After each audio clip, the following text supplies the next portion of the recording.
본 영상은 박태우 집사님과 김경희 권사님의 후원으로 제작되었습니다.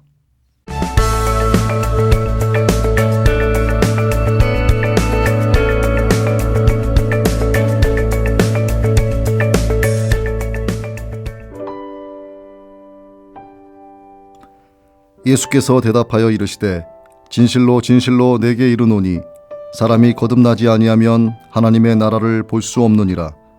오늘은 요한복음 3장 3절 두 번 태어나기라는 제목으로 말씀 전합니다. 17세이던 대학 1학년 때 아버지가 된 아프리카 출신의 어거스틴은 386년의 여름 어느 날 정원에서 성경 로마서를 읽다가 새 사람으로 다시 태어납니다. 그로부터 10년 후인 396년에 쓴 그의 참회록은 모든 사람에게 성자로 추앙받을 때 자기 자신을 하나님 앞에서 완전히 발가벗긴 고백이었습니다. 그 고백은 이렇습니다. 어거스틴은 심한 방탕의 생활을 해오다가 기독교인이 되었습니다. 그러나 별로 변한 게 없었습니다. 이렇게 막 살면 안 된다는 의식은 있었으나 여전히 죄인 그대로인 게 괴로웠습니다. 그런 그에게 로마서 13장 13절과 14절이 가슴 깊이 파고들었습니다. 낮에와 같이 단정히 행하고 방탕하거나 술 취하지 말며 다투거나 시기하지 말고 오직 주 예수 그리스도로 옷 입고 정의욕을 위하여 육신의 일을 도모하지 말라. 어거스틴은 이 말씀에 무릎 꿇어 회개했습니다. 그리고 변하였습니다. 방탕한 그가 세계사와 기독교의 역사를 바꾸는 성자 어거스틴으로 다시 태어난 것입니다. 1515년 11월 신부 마틴 루터는 가톨릭 신학교 베덴베르크에서 로마서를 강의하기 시작했습니다. 약 10여 개월을 강의하던 중 그는 믿음으로 의롭게 된다는 진리를 깨달았습니다. 그때까지의 루터는 로마서에서 하나님의 의를 이해하지 못했습니다. 하나님께서 불의한 자들을 심판하시는 데 있어서 의로우시다는 식으로 해석하던 터였습니다.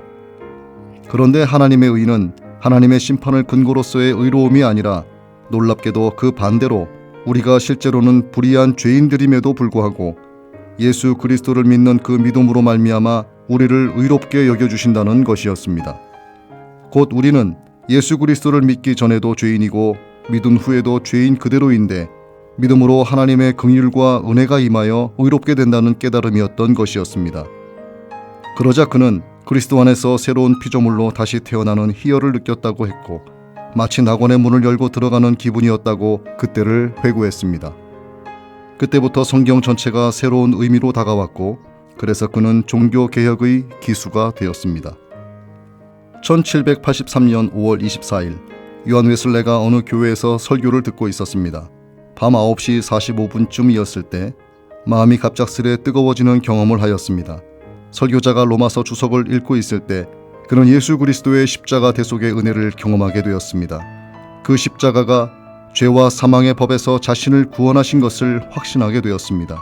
그리하여 변화된 요한 웨슬레에 의해 18세기 복음주의 대각성 운동이 영국에서 일어나 유언의 불길처럼 번져나가게 되었습니다.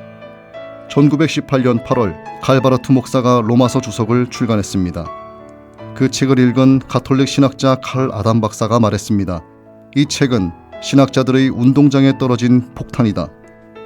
칼바르트, 요한 웨슬레, 마틴 루터, 성 어거스틴의 극적인 변화는 믿음으로 다시 태어난 경험입니다. 기독교는 거듭남의 종교입니다. 사람이 어찌 어머니 뱃속에 다시 들어갔다가 나올 수 있는지 의문시 여기는 그런 육신적 거듭남이 아닌 믿음으로의 거듭남입니다.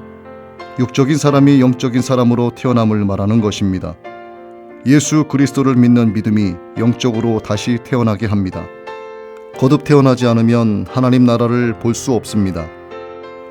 육으로 난 것은 육이요 영으로 난 것은 영입니다.